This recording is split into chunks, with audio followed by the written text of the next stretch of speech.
ஜனாதிபதிக்கு எதிராக நாங்கள் ஒரு ஆர்ப்பாட்டத்தை செய்ய போகிறோம் என்றால் முதல் நாளே ஓடிப்போய் நீதிமன்றத்தில் எங்களுக்கு எதிராக தடை உத்தரவை வாங்கக்கூடியவர்கள் ஏன் இவர்களுக்கு எதிராக இன்று வரை தடை உத்தரவை பெற முடியவில்லை என்ற கேள்விகளை முதுகெலும்பு இருந்தால் இவர்கள் கேட்க வேண்டும். போலீஸார் அவங்க நடுவில் இருந்து உங்களுடைய நினைவேந்தல் நிகழ்வை செய்கிறதுக்கு அவங்க இடம் கொடுத்தாங்க. அதே மாதிரி இந்த பக்கம் வந்து எதிர்ப்பினை வெளிப்படுத்தின சிங்களராவை அமைப்பை சேர்ந்த அந்த இளைஞர்களுக்கு அவங்களை இந்த பக்கம் வரவிடாமல் தடுத்தாங்க. இப்போ போலீஸார் அந்த இடத்துல நடந்து கொண்டது சரின்னு சொல்லக்கூடியதாக இருக்குமா, இல்லை அவங்களும் அங்கே வேடிக்கை பார்த்துக்கிட்டு இருந்தாங்களா இதெல்லாம் செய்ய விட்டுட்டு? பல பேர் அதை எப்படி எனக்கு சொல்லி கொண்டிருக்காங்க, எல்லாருக்கும் ஒரு சட்டம், எல்லாருக்கும் ஒரு சட்டமா இல்லையானது எங்களுக்கு தெரியும். தமிழர்களுக்கு என்ன சட்டம் இங்கே வேலை செய்து, சிங்களவர்களுக்கு என்ன சட்டம் வேலை செய்து, எங்களுக்கு வந்து பாடம் எடுக்காதீங்க ஒரு சட்டம்ன்றது. இங்கே பொங்க வேண்டியது ஹேமரத்ன தேரர் இந்த 14 வயசு பெண்ணை இவ்வளவு காலம் துஷ்பிரயோகம் செய்ய. அப்போ இந்த துஷ்பிரயோகத்துக்கும் அந்த சிறுவர் துஷ்பிரயோகத்துக்கும் பொங்குவதை விட இதுக்கு அதிகமாக பொங்கிருக்கு. நினைவேந்தலுங்கிற பேர்ல தீவிரவாதிகளை இவர்கள் நினைவுபடுத்துகிறார்கள். அன்னை கூட மே 18 வெள்ளவத்தில் நடந்த நினைவேந்தல் நிகழ்வுல வந்து கத்தி கொண்டவங்க என்ன சொல்றாங்க, புகைப்படம் எரிக்கப்பட்டது, விடுதலை புலிகள் இயக்க தலைவருடைய புகைப்படம் அந்த இடத்துல அவர்கள் எரிக்கப்பட்டது சொல்ற. இதை தான் இவர்கள் நினைவு கூறுகிறார்கள், நினைவுபடுத்துகிறார்கள். மீண்டும் இந்த போர்ஸ் உருவாகிறது.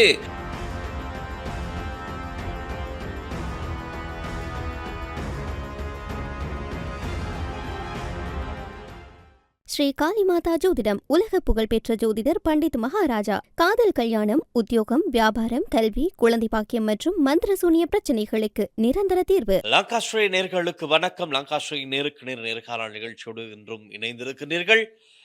இன்று எம்மோடு பேசுவதற்கு தயாராக இருக்கின்றார் சிவில் செயற்பாட்டாளர் ராஜ்குமார் அஜீவ்காந்த். வணக்கம். வணக்கம் டில்ஷா.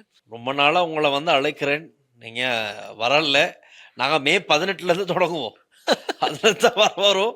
ஏன்னா மே 18க்கு அப்புறம் சத்தம் இல்லை, என்ன நடந்துச்சு ஏது நடந்துச்சு. ரைட், மே 18 அதுக்கு போது ஒரு கேள்வி கேட்டுரும். இப்படி ஒன்று இருக்கு. நாங்கள் நேர்காணல் செய்யும் போது எங்களுடைய நேர்காணலில் இணைந்து கொண்டு ஒருவரே சொன்னாரு, மே 18 நினைவேந்தல் நிகழ்வு முள்ளிவாய்க்காலில் செய்வதுதான் சரியானது, அதை தாண்டி கொழும்பில் செய்வது என்ன காரணம், எதுக்காக, சும்மா வம்பு விலை கொடுத்து வாங்குற மாதிரி தானே. அப்போ ஏன் இல்லை, முடிஞ்சா எல்லாரும் மெனக்கட்டு போகணும் முள்ளிவாய்க்காலுக்கு, அங்கே போயிட்டு ஏன் யாரும் போக முடியாமலே அப்படியும் போகணும்னு சொன்னால் போகலாம், போயிட்டு நினைவேந்தல் நிகழ்வுல கலந்து கொள்ளலாம். கொழும்புல செய்யறதுல எந்த விதமான பயனும் இல்லை அப்படின்னு ஒரு கருத்தை முன் வச்சாரு. நான் உங்கள்கிட்ட இருந்து இந்த கருத்து, அவருடைய கருத்துக்கு உங்கள்கிட்ட இருந்து நான் பதில் எதிர்பார்க்கிறேன். முதல்ல அதுல இருந்து வரும், அப்புறமா மே 18 நடந்த சம்பவத்தை பத்தி பேசலாம். மே 18 வந்து இப்படி பலர் சொல்லியிருக்கிறாங்க. எதுக்கு கொழும்புல தெரியுதானே உங்களுக்கு, ஒவ்வொரு முறையும் இந்த இனவாதிகள் கூச்சல் குழப்பம் மற்ற சிங்கள மக்கள் மத்தியில் சில பேர் ஏன் கொதிப்பு ஏற்படுத்துறீங்க இப்படியெல்லாம் சொல்கிறாங்க. என்னை பொறுத்த வரைக்கும் மே 18ஆம் திகதி வந்து ஒரு இன அழிப்பு நாள். மே 18 வெறுமனே முள்ளிவாய்க்காலில் மட்டும் செய்யப்படுகின்ற ஒரு விடயம் அல்ல. முள்ளிவாய்க்கால மட்டுமா செய்கிறாங்க டில்ஷான், உங்களுக்கு தெரிஞ்சு சொல்லுங்களேன். முள்ளிவாய்க்கால் மட்டும் இல்லை, வடகிழக்கில் இருக்கிற அத்தனை மாவட்டங்களையும் செய்கிறாங்க, எல்லா இடமும் நடக்குது. சர்வதேச ரீதியிலே எல்லா இடமும் நடக்குது. வெளிநாட்டில் இருக்கிற அந்த மக்கள்கிட்ட வந்து சொல்ல முடியுமா நீங்கள் அப்படி இல்லை. இது நீதி கோரிக்கை ஒன்று இருக்கு. இலங்கை அரசாங்கம் மிக மோசமாக தமிழ் மக்களை கொன்றொழித்த ஒரு நாளை அந்த உணர்வு இருக்கிற அனைவரும், அதற்காக நீதி குரல் எழுப்ப வேண்டிய அனைவரும் அதை செய்ய வேண்டிய ஒன்றுதான். இந்த கதை சொல்பவர்கள், கொழும்புல செய்ய வேணாம் என்று சொல்பவர்கள், வடகிழக்கில் இத்தனை பேரை கொன்றொழித்து வடகிழக்கு முழுவதும் இராணுவ வெற்றி சின்னங்களை நிறுவி அங்கே கைகாலில் இல்லாமல் சொந்தங்களை இழந்த மக்களை மேலும் மனவருத்தப்படுத்துகிற இராணுவ வெற்றி விழாக்கள் சம்பந்தப்பட்ட விடயங்களையும் இராணுவத்தையும் இராணுவ வெற்றி சின்னங்களையும் வடகிழக்கு முழுக்க வச்சிருக்கிறார்களே, அதை அகற்ற சொல்லுங்க. முதல்ல எங்களை இதை செய்ய வேணாம் என்று சொல்றது வந்து ஒரு மோசமான விடயம். சொல்ல வேண்டியது யாருக்கு என்றால் இந்த சிங்கள ராவைய போன்ற காடையர் அமைப்புகளுக்கு சொல்லணும். அவர்கள் ஒரு நினைவேந்தலை செய்கின்றார்கள், ஒரு இனஅழிப்பு நாளை செய்கின்றார்கள், அது அவர்களுடைய உரிமை, நீங்கள் குழப்பாதீங்க. இவர்கள் யாருக்கு அறிவுரை கூற வருகின்றார்கள் என்றால் இனவாத குழுக்களை விட்டுவிட்டு ஒரு உரிமைக்காக போராடுகின்றவர்கள் மீதுதான் எப்பொழுதுமே குற்றச்சாட்டை கொண்டு வருகின்றார்கள். இன்னொரு விடயம் உங்களுக்கு தெரியும், இந்த மதுபாஷன மற்றும் ஏனையோர் இந்த நிகழ்வுகளில் தொடர்ச்சியாக குழப்பங்களை ஏற்படுத்தி கொண்டிருக்கின்றார்கள். 83ஆம் ஆண்டு நடந்த படுகொலைக்கு நாங்கள் கொழும்பிலே நடந்த படுகொலை தான், அதை கொழும்பில் தான் நினைவு கூற வேண்டும். அதுக்கும் வந்து இவர்கள் குழப்பத்தை ஏற்படுத்துகின்றார்கள். எனவே குழப்பத்தை ஏற்படுத்துபவர்கள் இருந்து கொண்டே தான் இருப்பார்கள். அடுத்த விடயம், திருகோணமலையில் புத்தர் சிலை வைக்கப்பட்டு கசப்ப தேரர் கைது செய்யப்பட்ட பொழுது திருகோணமலைக்கு சென்று குழப்பத்தை ஏற்படுத்தியவர்கள் யார்? இதே காடையர்கள். வீரர்கள் தான். தையிட்டி விகாரையில் சட்டவிரோதமாக கட்டப்பட்டிருக்கின்றது, எங்களுடைய காணிகளை கையளியுங்கள் என்று வெளியில் போராடும் பொழுது அங்கு அனைவரையும் கூட்டிக் கொண்டு போய் குழப்பத்தை ஏற்படுத்தியவர்கள் யார்? இதே காடையர்கள், இதே நபர்கள். சிலவளை பலருக்கு தெரியாமல் இருக்கலாம். இதே நபர்கள். எனக்கும் தெரியும், உங்களுக்கும் தெரியும். உங்களுக்கு தெரியும் 83ஆம் ஆண்டு நடந்த இனப்படுகொலை, கொழும்பிலே நடந்த தமிழ் மக்களுக்கு எதிரான வன்முறைகள், அந்த அசம்பாவிதத்துக்கு எதிராக நாங்கள் ஒரு நிகழ்வை நடத்தும் பொழுது கூட எங்களுக்கு குழப்பங்கள் தான் விளைவிக்கப்படுகின்றது. உண்மையில் பலருக்கு சரியான முறையில் அரசியலை கையாள தெரியவில்லை. அப்படி என்றால் இனவாதம் என்றது நாங்கள் தூண்டுவதல்ல, அது இங்கே புறையோடி போய் கிடக்கு. எனவே அதனை கட்டுப்படுத்துறதுக்கு யாருக்கு இன்றைக்கு அதிகாரம் இருக்கு? அரசாங்கத்தை நோக்கி சொல்லுங்க.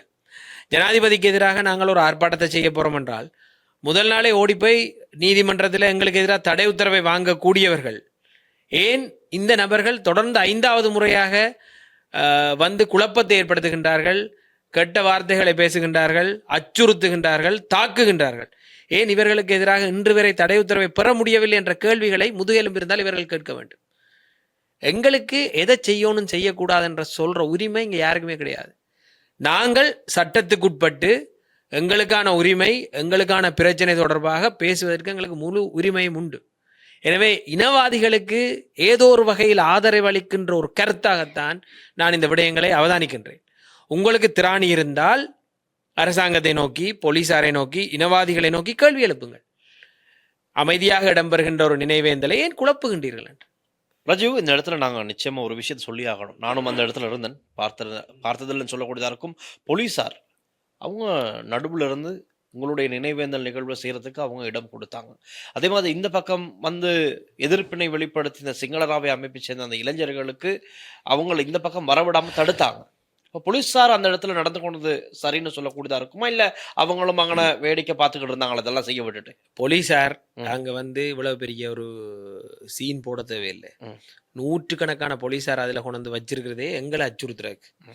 மற்றது நினைவேந்தல்ன்றது சர்வசாதாரணமாக நடக்க வேண்டிய ஒரு விடயம். இறந்தவர்களை நினைவு கூறுறதுக்கும் தமிழ் மக்களோட உரிமை சம்பந்தமாக பேசுறதுக்கும் அங்கே சகலருக்கும் உரிமை இருக்கு. தமிழ் மக்கள் செறிந்து வாழ்கின்ற ஒரு இடம் கொழும்பு.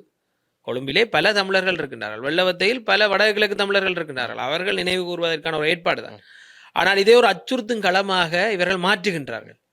அத்தோடு நீங்கள் இதை சுதந்திரமாக செய்யக்கூடாது என்பதற்காகத்தான் இந்த காடையர்கள் அதில் வந்து நிற்கும் பொழுது போலீசார் அவர்களுக்கு தான் பாதுகாப்பு வழங்குகின்றார்கள். என்னை பொறுத்தவரையில் நான் மீண்டும் ஒரு முறை கேட்கிறேன், இராணுவத்தினருடைய வெற்றி விழா நடக்கிறது.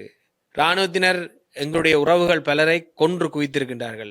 என்னுடைய நண்பர்கள் 5 திருவண்ணாமலை கடற்கரையில் கொண்டிருக்கின்றார்கள். 17 தன்னார்வ தொண்ட நிறுவனர்களை மூதூரில் கொண்டிருக்கின்றார்கள். தினம் அவருடைய படுகொலையை பட்டியலிட போனால் இந்த நிகழ்ச்சி போதாது எங்களுக்கு. அப்போ நான் போய் எனக்கு அந்த உரிமை இருக்கா? நான் இராணுவத்தினர் சம்பந்தமான வெற்றி விழா ஒன்று நடக்கிறது, அதில் போய் இது மாதிரி கத்துறதுக்கு எனக்கு உரிமை இருக்கா? இல்லை. கத்தினா என்னை கைது செய்வார்கள். இதில் வந்தவர்கள் இனவாத கருத்துக்கள், எங்கள் மீது தாக்குதல் நடத்துகின்ற முயற்சி, கொலை அச்சுறுத்தல், இவற்றையும் 3ஐயும் சிங்கள மொழியிலே பெண்களை அவமானப்படுத்துகின்ற கருத்துக்கள், சிங்கள மொழியிலே சிங்கள போலீசாருக்கு முன்னால் என்று கத்துகின்றார்கள். எந்த ஒரு போலீசாரும் அவர்களை நிறுத்தவும் இல்லை, அவர்களை கைது செய்யவும் இல்லை. நாங்கள் இதே போன்ற நியாயமான போராட்டங்களில் எத்தனையோ முறை கைதாகி இருக்கின்றோம். போலீசாருக்கு இடையூறு ஏற்படுத்துகின்றோம், அவமானப்படுத்துகின்றோம். அன்றும் நீங்கள் கைதாகி இருப்பீர்கள். அன்று எங்களை கைது செய்ய உத்தரவு கொடுக்கப்பட்டது, ஆனாலும் அந்த உயர்ந்த அதிகாரி வந்து அதை செய்யவில்லை. திரும்பவும் அதில் பிரச்சனை இல்லாத எங்களை போன்று அரசியல் நடவடிக்கைகளில் ஈடுபடுகின்றவர்களை கைது செய்யறதுக்கு தான் அவர்கள் முயற்சிகளை மேற்கொள்கின்றார்கள். அரசாங்கம் தொடர்ச்சியாக சொல்லிக் கொண்டிருக்கு இனவாதத்தை கட்டுப்படுத்திட்டோம். எது இனவாதம்? அவர்களது பார்வையில் எது இனவாதம்? தமிழ் மக்களும் முஸ்லீம் மக்களும் பேசுவதுதான் இனவாதம். எது இனவாதம்? இனவாதம் என்பது அதிகார தரப்பிலே இருக்கக்கூடிய பௌத்த பேரினவாதத்தினுடைய கொள்கைகளை வைத்துக்கொண்டு ஏனைய இனங்களுக்கு சிக்கல்களை கொடுக்கின்ற, இது தனிய சிங்கள பௌத்த நாடு என்ற கோரிக்கையோடு சுத்துகின்ற நபர்கள் தான் இனவாதிகள். அதே கொள்கையோடு பொது பலசேனாவோடு இணைந்து சிங்கள ராவை என்கின்ற அமைப்பும் ஏனைய தீவிர போக்குடையவர்களும் சிங்களவாதம் பேசுகின்றவர்கள், சிங்கள தேசியவாதம் பேசுகின்றவர்கள் நேரடியாக எங்கள் மீது அச்சுறுத்தல் விடுத்துக் கொண்டிருக்கின்றார்கள். எனவே இனவாதத்தை நீங்கள் நிறுத்த வேண்டும் என்றால் இவர்களை கட்டுப்படுத்த வேண்டும். இங்கு யாரும் யாரையும் நினைவு கூறலாம். நீங்கள் இராணுவ வெற்றி விழா கொண்டாடுகின்றீர்கள் என்றால் அது அனைவருக்குமானதல்ல. இலங்கையில் இராணுவத்தை வெற்றி நாயகர்களாக பார்க்கக்கூடியவர்கள் சிங்கள மக்கள் தான். தமிழ் மக்கள் ஒருபொழுதும் பார்க்க போவதில்லை. இராணுவத்தால் எங்களுக்கு பல கொடூரங்கள் நிகழ்ந்திருக்கின்றது, பல கொலைகள் நிகழ்ந்திருக்கின்றது, எங்களுடைய சகோதரிகள் மானபங்கப்படுத்தப்பட்டிருக்கின்றார்கள், எங்களுடைய உறவினர்கள் காணாமலாக்கப்பட்டிருக்கின்றார்கள். நாங்கள் அந்த விழாவுக்கு செல்ல முடியாது, அதற்கான வாய்ப்பும் இல்லை. எங்களுக்கான நீதி கோரிக்கை ஒன்று இருக்கின்றது. மறுமுனையிலே நாங்கள் நினைவேந்தலை செய்வதை தான் எங்களுடைய அரசியலாக இருக்கின்றது. நினைவேந்தல் தான் எங்களுடைய கடப்பாடாகவும் இருக்கின்றது. எனவே இவற்றை செய்வதற்கு இனவாதத்தை வைத்து தடை விதித்தால் அதை நாங்கள் ஒருபொழுதும் ஏற்றுக்கொள்ளப் போவதில்லை. இப்போ நாங்க பாக்குறோம் மே 18 மே 19 இந்த 2 தினங்களுமே இனவாத ரீதியான மோதல்கள், கருத்து மோதல்கள் சமூக வலைத்தளங்களில் அதிகமா இருக்கு. நினைவேந்தல் சம்பந்தமான புகைப்படங்களை பதிவேற்றியதுடன் அதுக்கு இன்னொரு தரப்பு வந்து எதிர்ப்பை வெளியிடுகிறார்கள், சிரித்து வைக்கின்றார்கள். இப்படித்தான் உங்களுக்கெல்லாம் ஆக வேண்டும், இனியும் செய்தால் இது நடக்கும், இது மோசமாகும் அப்படி என்று எச்சரிக்கை விடுகிறார்கள், அச்சுறுத்துகிறார்கள். இப்ப இது வந்து ஒரு குழப்பத்தை ஏற்படுது. இந்த கருத்துக்களை பார்க்கின்ற தமிழ் சமூகத்தில் இருக்கின்ற இளைஞர்கள் இன்னும் கோபப்படுகிறார்கள். இப்படியே ஒவ்வொரு வருடமும் இந்த மே மாதம் 18, 17, 18, 19 திகதிகள் ஒவ்வொரு வருடமும் நடந்து கொண்டே இருந்தால் இது ஒரு முடிவு ஆகாது தானே? இல்லை, இது வந்து இந்த இனவாதம் என்றது வந்து ஒரு மோசமான நிலை. சிங்கள மக்கள் மத்தியில் எப்போவுமே ஒரு தரப்புட்டு இது இருந்து கொண்டே தான் இருக்கு. இன்னொரு தரப்பு நாங்கள் எல்லோரும் ஒற்றுமையாக வாழ வேண்டும் என்று கூறினாலும் கூட அடிமனதிலே ஒரு சிங்கள நாடு, தமிழர்கள் என்ன பேசுவது, அல்லது அவர்களை பொறுத்தவரையில் விடுதலை புலிகள் என்ற ஒரு இயக்கம் தோன்றியது, அவர்கள் சிங்கள மக்களை சுட்டார்கள், வெட்டினார்கள் என்ற மாதிரி சிந்தனையில் இருக்கிறார். உண்மை அதுவல்ல. ஆயுதம் தாங்கிய தரப்புகள் தமிழ் மக்கள் மத்தியிலே உருவானதற்கு பின்னால் பாரிய அடக்குமுறைகளும் வரலாற்று சம்பவங்களும் இருக்கின்றது. 83ஆம் ஆண்டு இடம்பெற்ற கலவரத்திலிருந்து, யாழ் நூலக எரிப்பிலிருந்து, அதற்கு முன்னர் கொண்டு வரப்பட்ட பல்கலைக்கழக தரப்படுத்தலிலிருந்து, சிங்கள தனிச்சட்டத்திலிருந்து பல்வேறு வரலாற்று காரணிகள் இருக்கின்றது. இவற்றை எல்லாம் மறந்துவிட்டு வெறுமனே விடுதலை புலிகளுடைய விடயங்களை மாத்திரம் எடுத்து, அல்லது அவர்கள் நம்புகின்ற, விடுதலை புலிகள் செய்தார்கள் என்று நம்புகின்ற சில விடயங்களை மட்டும் எடுத்துக்கொண்டு பேசுவது முறையல்ல. உண்மையில் மறுபக்கத்தில் பார்த்தால் இராணுவத்தினுடைய மோசமான நடவடிக்கைகள் நிறையவே இருக்கின்றது. எனவே ஒரு இணக்கப்பாட்டிற்கு வர வேண்டும். 2 சமூகமும் பழசை மறந்து ஒரு ஒற்றுமையோடு இங்கு வாழ வேண்டும் என்றால் முதலாவது ஒரு அக்செப்டன்ஸ் சொல்வார்கள் ஆங்கிலத்தில், ஏற்றுக்கொள்கின்ற தன்மை. அதாவது நாங்கள் இப்படி செய்து விட்டோம், இனி அடுத்த முறை இப்படி நடக்காத மாதிரி நாங்கள் பார்த்துக்கொள்வோம். எனவே இதற்கான தீர்வு என்ன? ஒரு சரியான ஒரு அதிகார பகிர்வு, ஏனைய விடயங்கள் எல்லாம் செய்ய வேண்டும். இந்த சம்பாசனைக்கு யாரும் தயாராக இல்லை. ஒரு தரப்பை மட்டும் குற்றஞ்சாட்டி விட்டு பாதிக்கப்பட்ட தரப்பை மேலும் பாதிப்புக்கு உள்ளாக்குகின்ற நடவடிக்கைகளில் ஈடுபட்டு கொண்டிருக்கின்றார்கள். வடகிழக்கில் இருந்து பேசுகின்ற பல அரசியல் விடயங்கள் தெற்குக்கு வருவதே கிடையாது.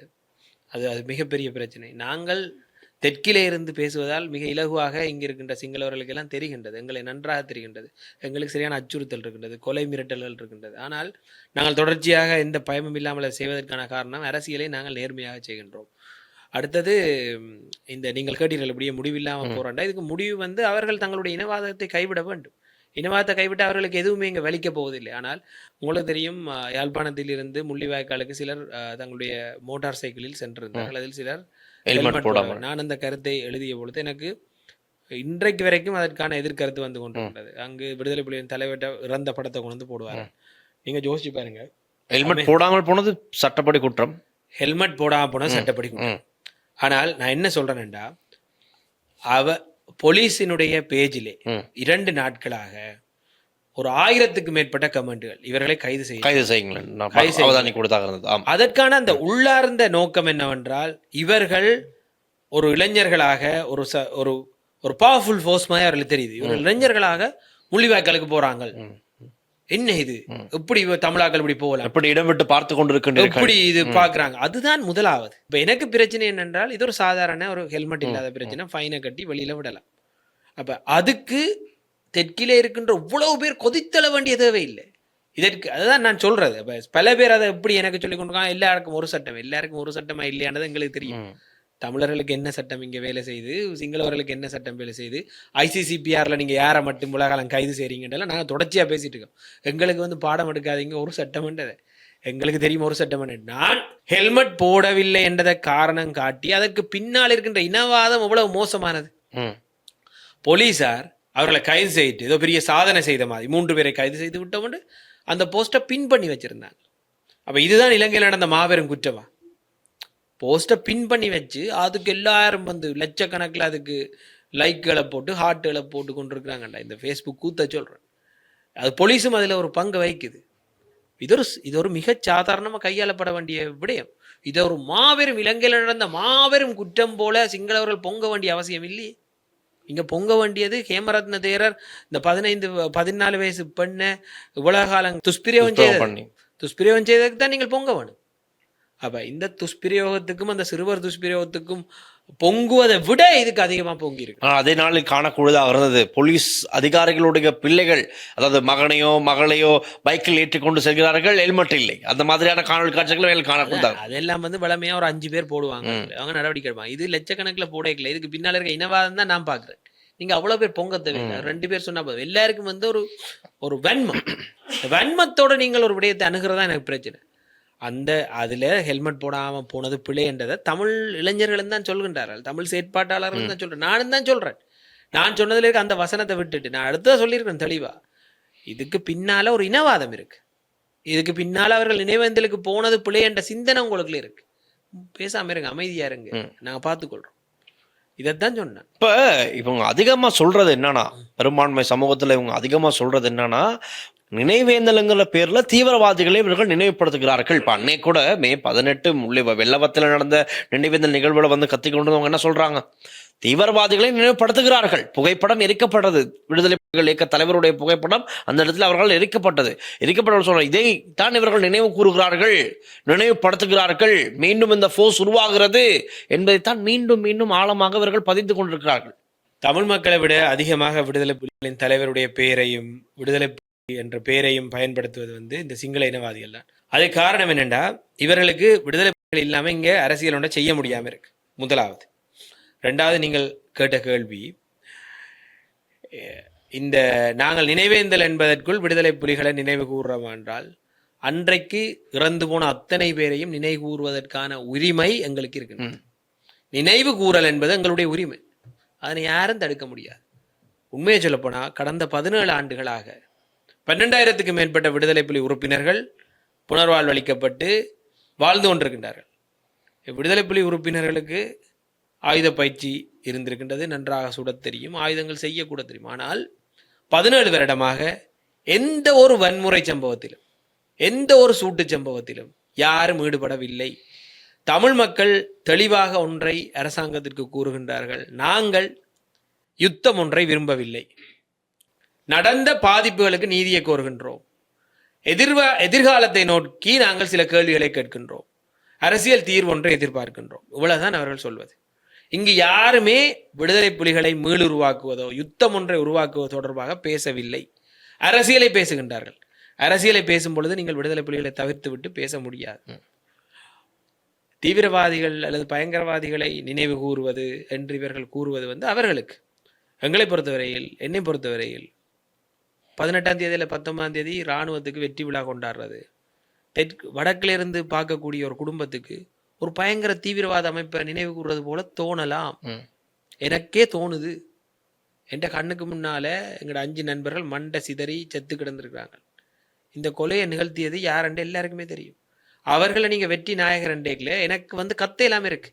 ஏண்டா ஒரு தீவிரவாதிகளை இப்படி கொண்டாடுறீங்க?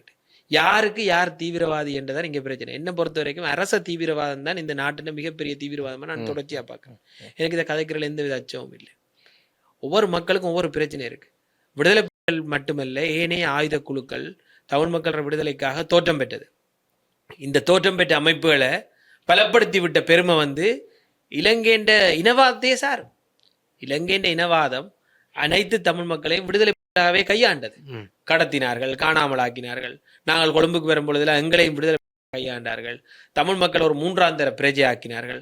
இராணுவத்தினர் கண்மண் தெரியாமல் அப்பாவி தமிழர்களை கொன்றார்கள். இதனால் விடுதலை ஆதரவு பெருகியது. விடுதலை புலியில மக்கள் போய் சேரவழிக்கிட்டார்கள். இந்த உண்மையை முதலாவது சிங்கள மக்கள் புரிந்து கொள்ளணும். வெறுமனே இதை ஒரு சம்பவமா பார்க்காம இதுக்கு பின்னால் இருக்கின்ற காரணங்கள் என்ன, தமிழ் மக்கள்ல பலர் ஏன் ஒரு ஆதரவு நிலைப்பாட்டில் இருக்கிறார்கள், ஏன் இப்படி இருந்தார்கள், ஏன் இராணுவ வெற்றி விழா கொண்டே வடகிழக்கில் உங்களுக்கு செய்ய முடியாம இருக்கு, ஏன் ஒருத்தரும் பெறப்போற இல்லை. அங்க அந்த நேரம் ஒரு துக்க தினம் அனுஷ்டிக்கப்படுது. அப்போ உங்களுக்கு தெரிய வேணும் ஒரு விஷயம், உங்களுக்கு கொண்டாட்டமாக இருக்கின்ற ஒரு நாள் இன்னொரு தரப்புக்கு வலி மிகுந்த நாளாக இருக்கின்றது. அப்ப இதுல ஏதோ ஒரு பிரச்சனை இருக்குன்றது உங்களுக்கு விளங்க. ஆனால் இந்த கருத்தில் தான் ஜனாதிபதி அனுர்குமாரும் இருக்கிறான்னு நான் நினைக்கிறேன். நீங்கள் சொன்ன இப்ப கருத்து ஒரு தரப்பு கவலைப்படுகிறார்கள், கண்ணீர் வழுக அவர்கள் நினைவேதலை செய்கிறார்கள். இன்னும் ஒரு தரப்பு வெற்றி விழாவை கொண்டாடுகிறார்கள். இதுதான் இந்த நாட்டில் இடம்பெறுகிறது. இதற்கு நாங்கள் விருப்பம் இல்லை அப்படிங்கிற மாதிரி தான் அவரும் சொல்றாரு. அப்படின்னா அதை நிப்பாட்டி இருக்கணும். அப்படின்னா வெற்றி விழா கொண்டாடுறது நிப்பாட்டி இருக்கணும். ஆனால் அது நிப்பாட்டினா அது பெரும்பான்மை சமூகம் அதை இன்னும் எதிர்க்குமே. ஆட்சி அதிகார கலவரங்கள் உண்டாக வாய்ப்பு இருக்கு. அதைத்தான் சொல்றோம். என்னன்னா பெரும்பான்மையை திருப்திப்படுத்துற, பெரும்பான்மைக்கு பயப்படுற ஒரு அரசு இருக்கும் வரைக்கும் இங்க தமிழ் மக்கள் வந்து சுதந்திரமா வாழ முடியாது. அவர்கள் ஒரு விதமான தன்னாட்சி கோரிக்கையோடு தான் இருக்க போறார்கள்.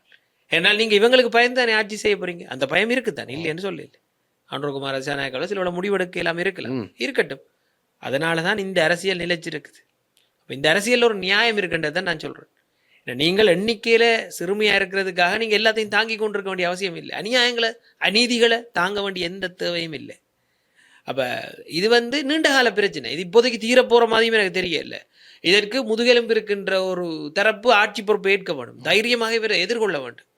எப்படி தமிழ் மக்கள் சார்பாக விடுதலை போராடும் பொழுது அதை அடக்கணும் என்று இன்றைக்கும் யாரும் கதைச்சாலும் பயங்கரவாத தடைச்சட்டத்தில் கைது செய்து அதை கதைக்க விடாமல் பயமுறுத்தி வச்சிருக்கிறீங்களோ, அதே போல சிங்கள தரப்பு இனவாதத்தையே நீங்க கைது செய்து ஒரு பயத்தை கொடுத்து கட்டுப்படுத்த முடியாம இருக்கு.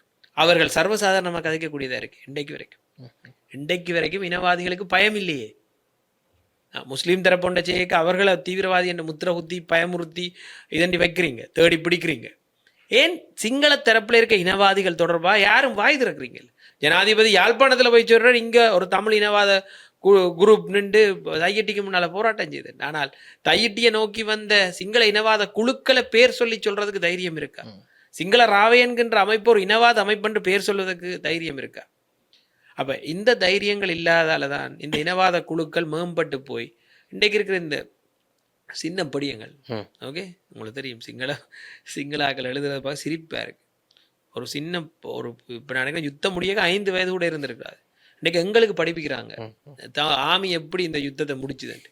யுத்தம் நடக்கல நாங்கள் இந்த பாதிப்புகளே இருந்திருக்கிறோம். எங்கட சொந்தக்காரங்கள் இறந்துருக்குறாங்க, எங்கட நண்பர்கள் இறந்துருக்குறாங்க. ஆமிட்ட நாங்கள் அடி வாங்கியிருக்கிறோம். 2009 ஜனவரி மாதம் நான் கொழும்புல கைது செய்யப்பட்டிருக்கேன். எங்களுக்கு ஒரு வரலாறு இருக்கு, நாங்கள் இதுக்கு பின்னால நின்று இருக்கிறோம். அப்ப எங்களுக்கு தெரியும் இராணுவத்தினர் தமிழ் மக்களை எப்படி கையாண்டார்கள் என்பதற்கு நாங்கள் வாழும் சாட்சி. நாங்கள் புதுசா கதை சொல்லல. உங்களுக்கு எப்படி தெரியும்? நீங்க பிறந்தே 5 வயசு, நீங்க இன்றைக்கு வந்து கதை சொல்றீங்க. லிஸ்ட் போடுறாங்க, விடுதலை கொல்லப்பட்டவர்கள் லிஸ்ட் போடுறாங்க. இராணுவத்தினரால் கொல்லப்பட்டவர் என்ற லிஸ்ட் தயாரிக்கிறதுக்கு எங்களுக்கு ஒரு நாள் போதாதுன்னு நான் சொல்றேன்.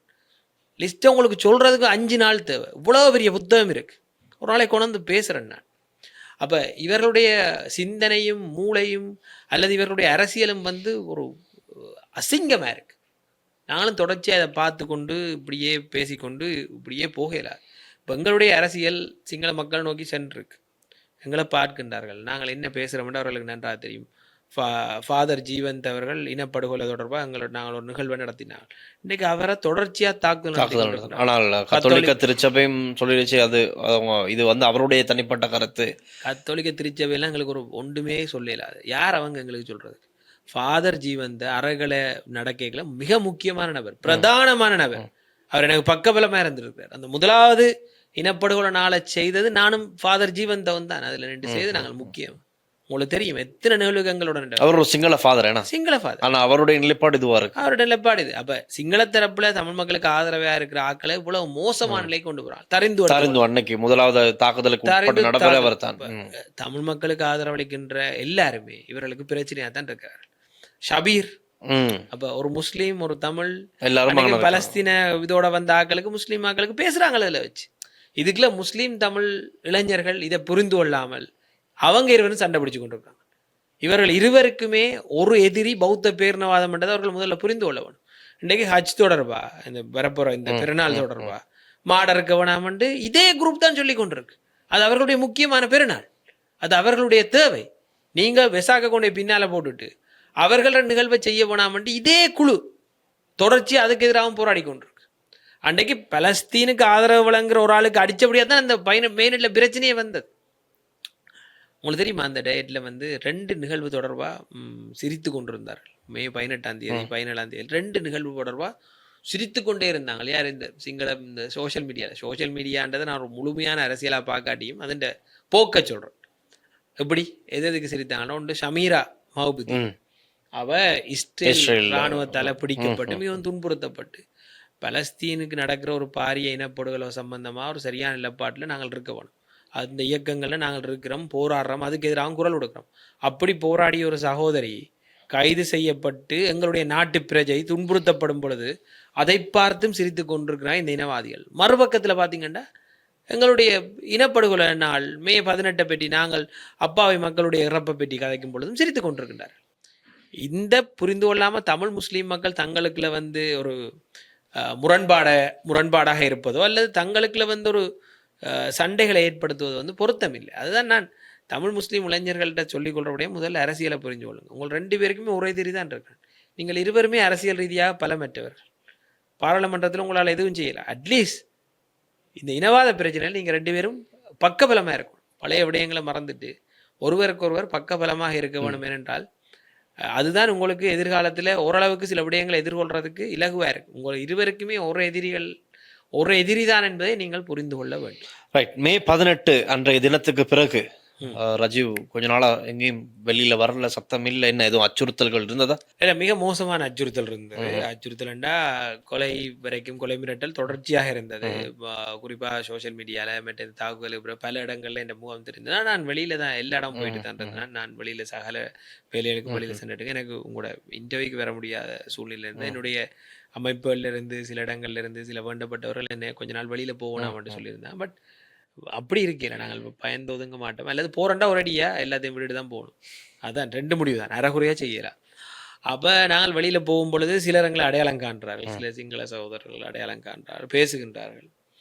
சிலர் கொஞ்சம் நல்ல விதமாக தான் பேசுகின்றார்கள். அதில் வந்த இனவாதிகள் நீங்கள் அதை பற்றி ஒன்றும் யோசிக்காண்டு சிலர் சொல்கின்றார்கள். தெரிந்தவர்கள் அப்படி சொல்கின்றார்கள். சில பேர் திடீரென்று அடையாளம் கண்டுட்டு நீங்கள் கொஞ்சம் பார்த்துருங்க, அதனை கொஞ்சம் ஒரு மிரட்டன் துணியில் இலகுவாக பேசுகின்றார்கள்.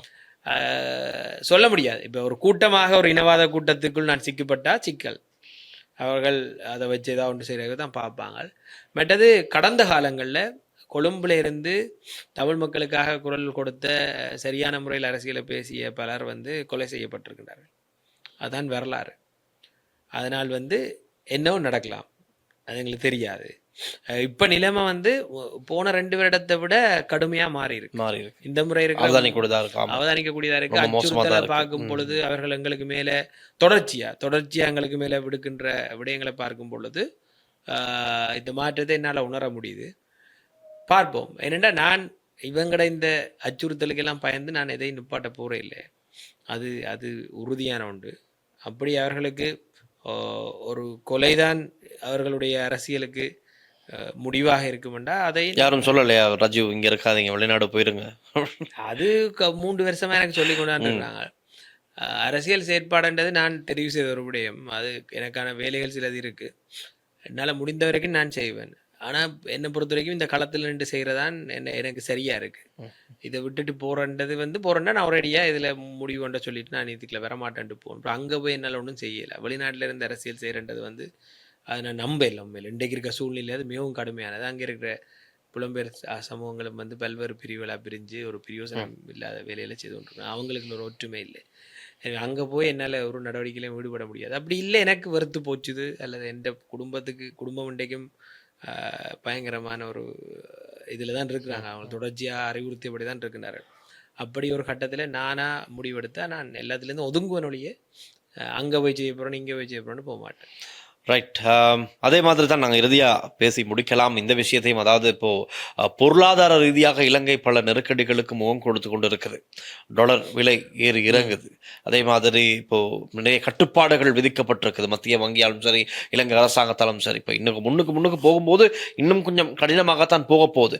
சில பேர் பயப்படுறாங்க 2022ஆம் ஆண்டு மீண்டும் நாங்கள் முகம் கொடுக்க நேரிடுமா, திரும்ப போலிங்கே வந்துருமா அப்படிங்கிற ஒரு அச்சம் மக்கள் மத்தியில் இருக்கு. இதெல்லாம் இருக்கும்போது தான் அங்க இனவாத ரீதியாக செஞ்சு சொல்லி கொண்டிருக்காங்க. இதுகளுக்காக பேசுறதுக்கு யாரும் இல்லை, ஆனா இனவாத ரீதியா அடிக்கிறதுக்கு அன்னைக்கு எல்லாம் நிறைய இருக்காங்க.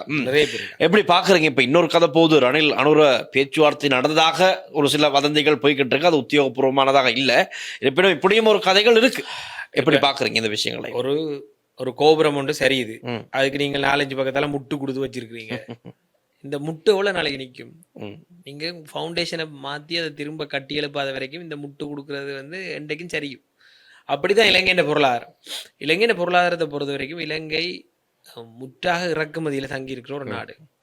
பெட்ரோலியம் மட்டுமல்ல, ஏனைய அத்தியாவசிய தேவைகள், மருந்து பொருட்கள், அத்தியாவசிய உணவுப் பொருட்கள் போன்றவற்றை மிக அதிக அளவில் நாங்கள் இறக்குமதி செய்கிறோம். இதை தாண்டி ஆடம்பர வாகனங்களை மிகவும் அதிகமாக நாங்கள் இறக்குமதி செய்கிறோம். ஆடம்பர வாகன இறக்குமதியை அனுரவினுடைய அரசு பெரிய அளவில் வரவேற்றிருந்தது. அதுக்கு திறந்து விட்டுருந்தாங்க இறக்குமதி செய்யுங்க. ஆடம்பர வாகன இறக்குமதிகள் முதல் 3 மாதத்துக்குள்ள இந்த 3 மாதம் 600 மில்லியன் எட்டி இருக்கு. $600 மில்லியன். நாங்கள் IMF கடனை வாங்குறதை இந்த டேர்முக்குரியது 700 மில்லியன் தான். 600 மில்லியன் வாகனம் எங்களுக்கு தேவையில்லை, அது அத்தியாவசியம் இல்லை, அதை கட்டுப்படுத்தி இருக்கலாம். ஏற்கனவே உள்ளூருக்குள்ள தேவையான அளவு வாகனங்கள் இருக்கு. $600 மில்லியன் நாங்கள் வாகனத்தை இறக்குமதி செய்தது ஒரு மிக மோசமான ஒரு வேலையாக நான் பார்க்குறேன். அதனால தான் எங்களுக்கு டாலருக்கான கேள்வி அதிகரித்து, அடுத்த பெட்ரோலியத்தினுடைய விலை அதிகரிப்பு, சர்வதேச பிரச்சனை எல்லாம் சேர்ந்து எங்களுக்கு ஒரு பாதிப்பை நிகழ்த்தி இருக்கு. அது மட்டும் இல்லாத எங்கள் ரெமிட்டன்ஸ், அதாவது வெளிநாட்டிலேருந்து உழைப்பு பெறுறது, அது கொஞ்சம் குறைஞ்சிருக்குது. அதை விட இன்னொரு பக்கத்தால் பார்த்தா ஏற்றுமதி வருமானங்கள்ல எங்களுக்கு ஒரு வீழ்ச்சி ஒன்று ஏற்பட்டிருக்கு. இறக்குமதி செலவினம் அதிகரித்திருக்கு. இப்படி பல விடயங்கள் எங்களுக்கு சாதகம் இல்லாத போனதால சடனாக ஒரு டாலர் அதிகரிப்பு கொண்டு வந்தது. சில வழிகளுக்கூடாக நாங்கள் மீண்டும் எங்களுக்கு டாலரை பெறக்கூடிய சில வாய்ப்புகள் எங்களுக்கு இருக்குது. ஆனால் இது நிரந்தரமான தீர்வு அல்ல. உங்களுக்கு தெரியும், 200, 170 ரூபா, 200 ரூபாயில இருந்த டாலர் 2 மடங்காக ஆகுறதுக்கு எங்களுக்கு 2 மாதம் தான் டைம் எடுத்தது. 2-3 மாதத்தில் ஆயிட்டு. அது பெரிய பொருளாதார வீழ்ச்சி. இப்போ இன்றைக்கு வரைக்கும் நாங்கள் பொருளாதார சிக்கலுக்கெல்லாம் நெருக்கடியான தான் இருக்கிறோம்ன்றதை நாங்கள் முதலில் ஏற்றுக்கொள்ள வேண்டும். இந்த நெருக்கடி மேலும் மேலும் எங்களுக்கு செல்லலாம். என்ன காரணம்டா டில்ஷான், ஒரு நாட்டினுடைய அடிப்படை உங்களுடைய டாலர் கையிருப்பில் தங்கியிருக்கு. டாலர் கையிருப்புன்றது ஒரே ஒரு வழியில தான் வரும், உங்களுடைய வருமானம். அது ஏற்றுமதி வருமானமாக வரலாம். இரண்டாவது ரெமிட்டன்ஸ், வெளிநாட்டிலேருந்து உழைக்கின்றார்கள் அனுப்புறது. இந்த ஏற்றுமதி வருமானம்ன்றது எங்களுக்கு சேவைகள் ஊடாக வர்றண்டா சுற்றுலாத்துறை. மற்றபடி நாங்கள் பிரதானமாக ஏற்றுமதி செய்கிறது ஆடை. அதை விட இப்போ மீன்பிடி பொருட்களை நிறைய கொடுத்துட்ருக்கோம். விவசாய பொருட்கள் ஏற்றுமதி செய்கிறோம். தேயிலை, தென்னை இதெல்லாம் போய் கொண்டிருக்குது. வேறு சில விடயங்கள் போகுது. பெட்ரோலிய பொருட்கள் நாங்கள் இங்கே இறக்குமதி செய்து மீள் ஏற்றுமதி செய்கிறோம். அதுகளும் கொஞ்சம் ஏற்றுமதி இருக்குது எங்களுக்கு. ஆனால் இலங்கை போன்ற ஒரு வளமிக்க நாட்டுக்கு இந்த ஏற்றுமதி போதாது. அதே போல் பால் உற்பத்தியெல்லாம் நாங்கள் இறக்குமதி செய்கிறோம், இலங்கையிலே உற்பத்தி செய்யலாம். உள்நாட்டு உற்பத்தியை நாங்கள் பெருக்க வேண்டும். அதாவது வெளிநாட்டிலிருந்து தேவையில்லாமல் இறக்குமதி செய்கிற சாமானெல்லாம் உள்நாட்டில் நாங்கள் உற்பத்தி செய்ய வேண்டும். அதேபோல் நாங்கள் சிறப்பு தேர்ச்சி அடைந்த விடயங்களில் நாங்கள் எங்களுடைய உற்பத்தியை பெருக்கி தன்னிறைவை அடைந்து தன்னிறைவுக்கு மேலாக இருக்கின்ற பொருட்களை நாங்கள் வெளிநாட்டுக்கு ஏற்றுமதி செய்ய வேண்டும். நன்றாக பாருங்க, இந்தியா போன்ற 130 கோடி சனத்தொகை இருக்கின்ற ஒரு நாட்டில் பால் உற்பத்தி செய்து மேலதிகமாக இருக்கிறத வெளிநாட்டுக்கும் ஏற்றுமதி செய்கிறாங்க, இலங்கைக்கும் ஏற்றுமதி செய்கிறாங்க. அவ்வளோ பெரிய நாடு தன்னிறைவடைந்து ஏற்றுமதி செய்து, ஆனால் நாங்கள் பால் உற்பத்தியில் வெறுமனே 30% தான் வச்சிருக்கிறோம். இது ஒரு பாதிப்பு எங்களுக்கு. அது மாதிரி படித்தவர்கள் வெளியில் போகிறதும் எங்களுக்கு ஒரு பாதிப்பு இருக்குது. உள்நாட்டு உற்பத்தி வீழ்ச்சி எங்களுக்கு ஒரு பாதிப்பு இருக்குது. மற்ற உள்நாட்டு அரச நிறுவனங்கள் அனுபவிக்கின்ற நட்டங்கள் எங்களுக்கு திரைசரியில் பணம் போதாமல் இருக்கிறதுக்கு ஒரு பிரதான காரணமாக இருக்குது. உள்நாட்டில் நாங்கள் எங்களுடைய உள்நாட்டு தேவைகளை பூர்த்தி செய்கிறதுக்கு இந்த எங்களுடைய இலவச கல்வி, இலவச சுகாதாரம், ஏனைய உட்கட்டமைப்பு வசதிகளுக்கு செலவழிக்கிற பணத்துக்கு நாங்கள் எங்கே போகிறோம்? எங்களுக்கு ஒரே ஒரு வழிதான் இருக்குது. நாங்கள் இந்த வரி வருமானத்திலேருந்து எடுக்கிறோம். வரி வருமானம் எங்களுக்கு நேரடி வரி, மறைமுக வரி. இந்த மறைமுக வரி தான் 18% வரைக்கும் இருக்கு. வெட் இது எல்லாருக்குமே போகுது, ஏழை பணக்காரன் வித்தியாசம் இல்லாமல். அதே போல் பணக்காரர்களுக்கான வரி இன்னும் நாங்கள் அதிகரிக்கக்கூடிய வாய்ப்புகள் இருந்தும் அதை நாங்கள் செய்கிறே இல்லை. அதே போல் வரி வருமானத்தை அதிகரிக்கிறதுக்காக மட்டும்தான் இந்த ஆடம்பர வாகனங்களை இறக்குமதி செய்கிறோம். ஆடம்பர வாகன இறக்குமதி என்று அதுக்காக தான் நடக்குது. எனவே இப்படி ஒரு முறையற்ற பொருளாதார கொள்கைகள், அதாவது இன்றைக்கு என்ன பிரச்சனையோ அதுக்கான தீர்வை மட்டும்தான் கண்டுபிடிக்கிறது. இது நீண்டகால திட்டங்கள் எங்களுக்கு வேணும். இலங்கை என்ற நாடு தன்னுடைய ஏற்றுமதியை பெருக்கிறதுக்கான வழிவகைகளை முதல்ல கண்டுபிடிக்க வேணும்.